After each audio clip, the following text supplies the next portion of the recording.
Command Performance, USA. The greatest entertainers in America, as requested by you, the fighting men of the United States Armed Forces throughout the world. Presented this week and every week, till it's over there.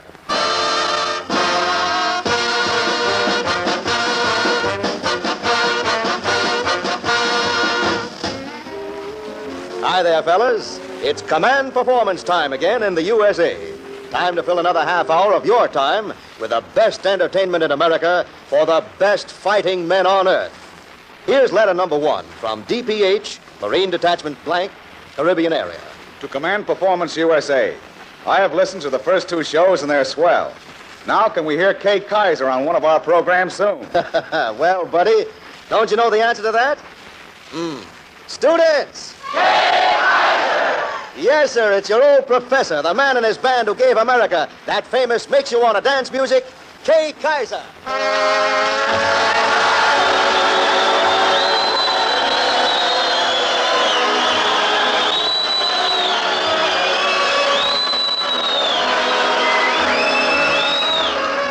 Oh, wonderful, wonderful. Evening, fellas. Hi, y'all. You know, it's really great to be saying hello to you, and that goes for all the gang. Harry Babbitt, Ishka Bibble, Sully Mason, Jack, Max, and Trudy Aaron, Dorothy Dunn, Julie Conway, and all the boys. And the old professor has some happy scholars here tonight, your own favorites, some of the greatest names in the entertainment world who have stopped shows and engagements and whatever they were doing to greet you tonight. But, to get the ball rolling, shut my mouth, the boys are going to play The Man from the South.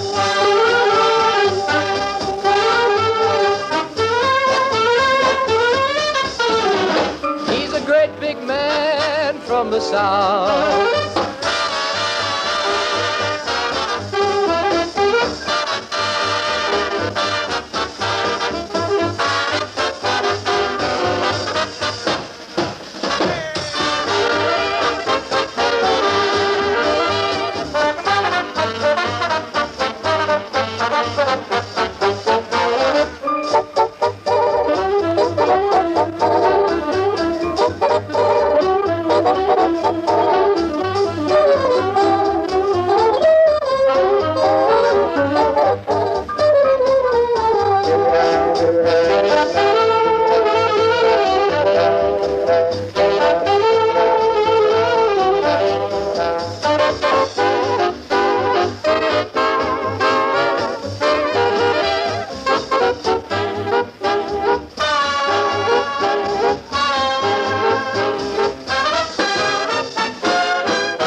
Say, you know, the old college has been touring the Army, Navy, and Marine posts here at home. Now, you don't believe it?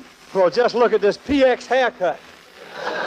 Oh, man. You know, I asked that Army barber for another pair of scissors so I could defend myself. And Harry Babbitt developed a strange disease at the camps we played, yeah. He became allergic to the mess sergeant. Well, he became something anyway. And fellas, you should get a load of Ishka Bibble's suit. A GI drape. But to get classes going, here's a letter we received from Sergeant T.N. en route to the Burma front. He writes, what a thrill to hear my favorite BEA WAIN while on board ship going out. Say, please have her back on Command Performance soon. Well, fellas, here's real service for the service. For here she is, BEA WAIN, to sing for you a great song. It's called, I said no. But the old professor is saying yes, yes, yes. Take it away, BEA WAIN.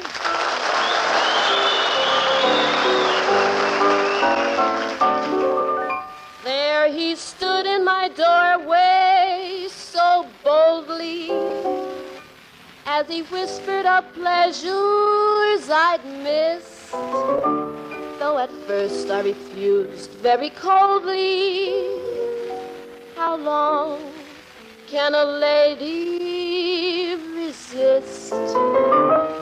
How long can a lady resist? I said no. He said please. I said no. He said please. I said no. He said please, pretty baby. I said no. He said why? I said no. He said why? I said no. He said try. I said maybe. He said now. I said well.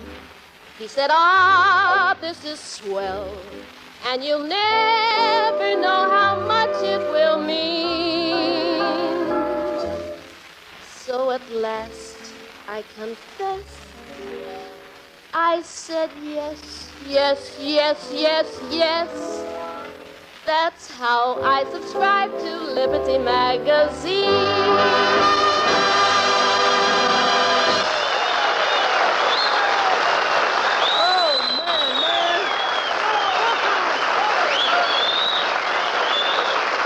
Oh, thank you, B. Wayne. Boy, any fella that say no to her must be a KP chaser, don't you think so? Say, B, you know, B's been touring some of the Army posts here, too. That's right. She told me she's dating a second lieutenant now. The first one got away. Say, dipping into the mailbag again, let the old professor diagnose another letter here from Private L.R. with the Quartermaster Company in Newfoundland, where he says a radio is a man's best friend. Why, Private, I thought a man's best friend was the quartermaster. But no fooling, Private L.R. That second request you made will be filled when command performance goes to work out in Hollywood. But for your first order, we sent an MP to Lapita's Delicatessen, and guess who he found? That great herring teaser, that grand smile bearer, none other than the star of priorities of 1942, it's Lou Holtz. Let's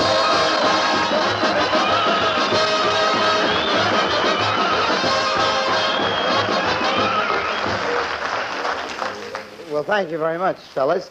Sam Lapidus is walking down Park Avenue, and he passes a very high-toned place, very stylish, with the round circular bar and the bartender in the white coat. And he walks in, he says, "Hiya, Shorty. Hiya, Spunky." He says, "He's Oliver Cocktail." He's Oliver Cocktail. So the fella, he gives him a cocktail. Lapidus gave him $1, and he's sipping slowly, awaiting the change. No change is forthcoming. And he turns to the fella, he says, "Oh, Shorty. Oh, Shorty." He says, "There's a difference between you and me from 35 cents. He says, "After all," he says, "I'm not Johnny-come-lately. He says, "I'm one of the boys, a Yankee Doodle boy, an uptown boy. Highly educated, NYU, also Holy Cross." He says, "Kick in with a 35, boy." The bartender says, "I'm awfully sorry, but we charge $1 for all drinks here." Lapidus says, "For what reason? Specify." The bartender says, "You see that oil painting over there on the right?" He says, "That's a Rembrandt. That's worth about $60,000. The one on the left is an old Gainsborough, worth about $80. The one in the middle is invaluable." "Well," Lapidus says, "I didn't know you had this kind of facilities. Didn't know you had it." "See you again." Comes in the next night, he says, "I'll have a cocktail." The fella gave him a cocktail. He put 65 cents on the bar, put his hands over his eyes, and he says, "I saw the pictures last night."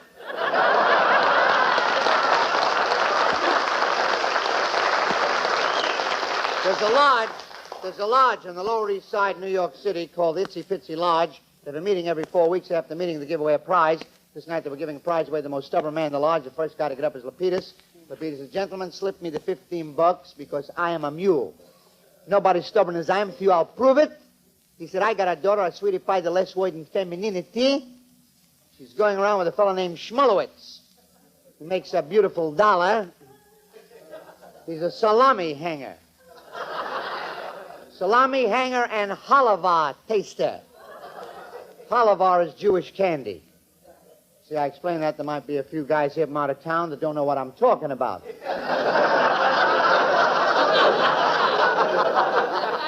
Because he came to me, he said, I'd like to marry your daughter. I told him, okay. I told him with a finger in his face, okay. He said, we'll have a beautiful wedding, orchestra, music, 11 pieces. I said, 9 pieces.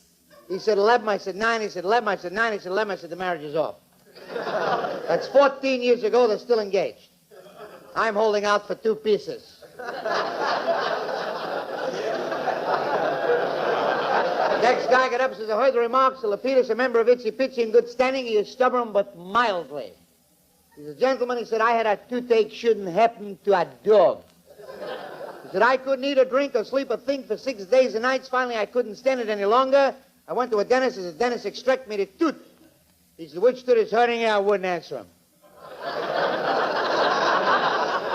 I told him, I brought the toothache, you got the education, open up my mouth, look around there, see what's going on.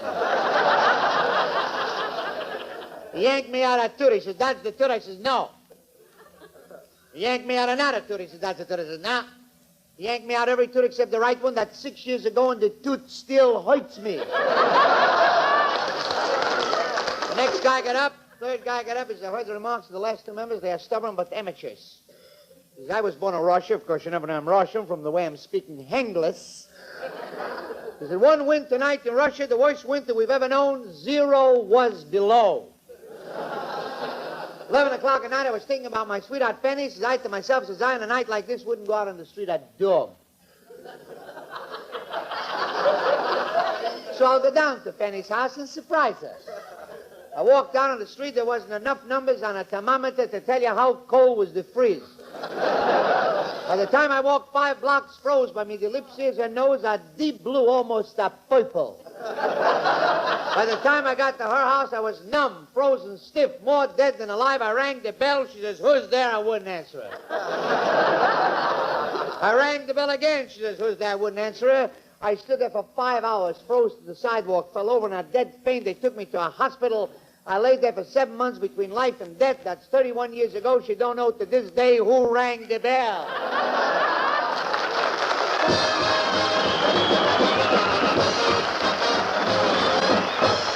Oh, wonderful, wonderful, Lou Holtz. Thank you, boy. That was a sockaroo and a belly, too. That was great, Lou Holtz, and thanks a million. And now, present in the studio tonight, and for all you guys over there, here's a song I think you want to hear.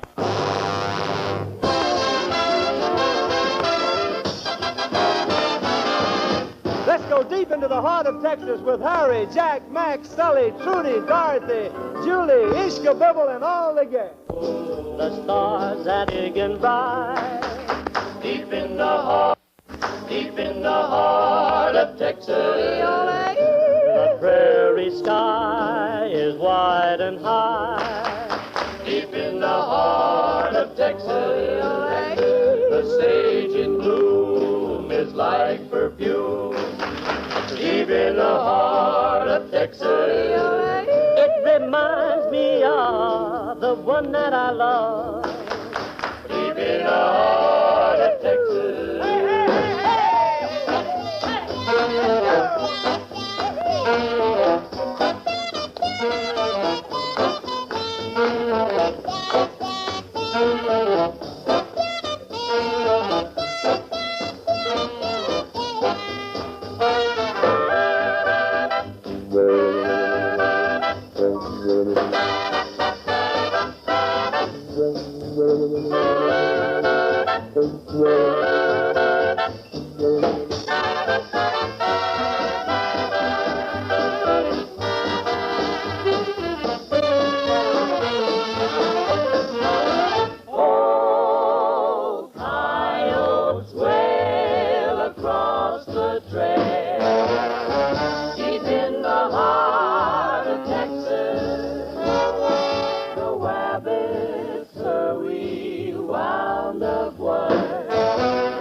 cowboy boots. Deep in the heart of Texas, they all make dough on the radio.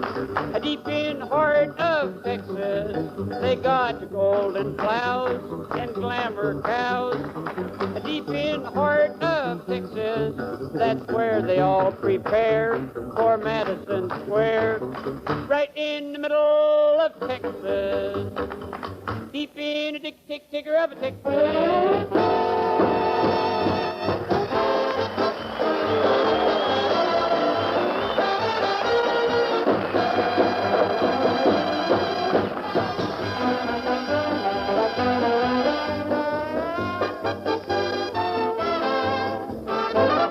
Deep in the heart of Texas.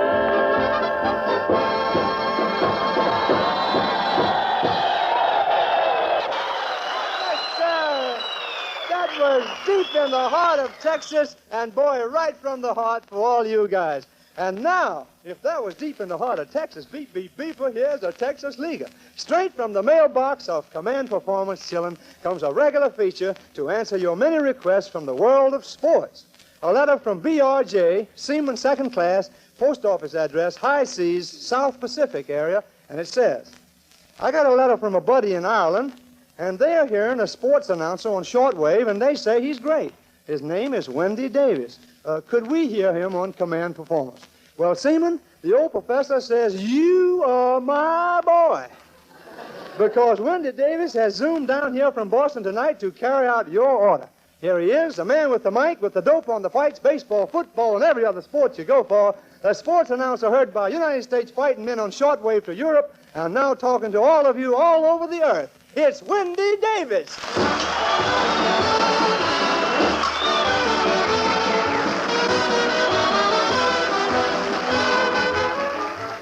Thanks, Lowe's, Kay, and hello there, sports fans. Say, Kay, don't run away. Okay. I can use you for a couple of seconds. All right, Wendy, what's up? I'd like to turn the tables on you, Professor K. KYSER. Uh-oh. Supposing I don the cap and gown and pose a few questions at you for a change. Well, Wendy, I know, but I don't know the answer. I asked the question. Well, no, seriously, Kay, I've got a question here on sports. I understand you're quite a sports fan yourself. Oh, sure, boy. I'm a terrific tiddlywinks guy. Well, here's the question, then. Yeah. What sport is affectionately called our national pastime? Oh, shucks, heavens to Betsy. Why, Wendy, that's easy. Baseball. Right you are, Kay. The professor really knows his stuff.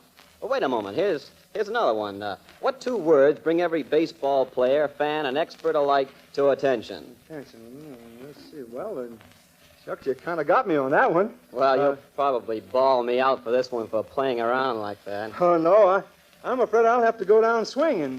Students! Play ball! Yeah, yes, fans, play ball. That's right. I'm sure you won't mind fanning out in that one, Kay. After all, you haven't had many strikes on you. And that's the way the sports fans the nation over feel about President Roosevelt. He didn't have any strikes on him when he said play ball and gave baseball the green light.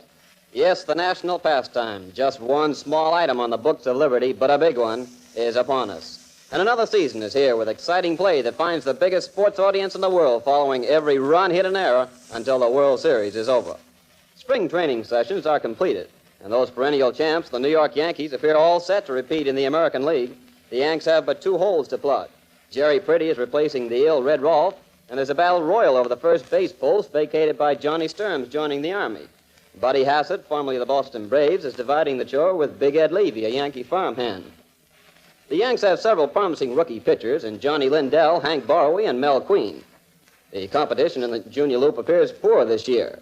Even such promising rookies as shortstop Johnny Pesky and pitcher Yank Terry of the Red Sox, or the grand pitching of the veteran White Sox hurlers, or the makeshift but fighting lineups of both the Tigers and the Indians can result in nothing but the Yanks all the way. For the National League is scheduled for one of the classiest three-way struggles yet seen. The Cincinnati Reds are definitely back in the running after a poor start last spring. They've received excellent pitching in the grapefruit circuit. Raleigh Hemsley is an improvement behind the plate, and possibly G. Walker can fill that persistent left field hole. Dem Bums, the Brooklyn Dodgers, last year's champs, have bolstered their infield with Archie Vaughan at third. The rest of the lineup is much the same, except for Larry McPhail's attempts to strengthen his reserves. The St. Louis Cardinals are being given wide billing as the team to beat this year, what with their brilliant young moundsmen, their swashbuckling tactics, and their timely punch. The Cards are presenting their choice for Rookie of the Year honors in left fielder Stan Musial. And they've got more promising pitchers in Murray Dixon and Harry Burkeen. Yes, fellas, it looks like quite a race in the National League, but the American League has already got its crying towels and are weeping, break up the Yanks. That's all for now, fellas, except good sports.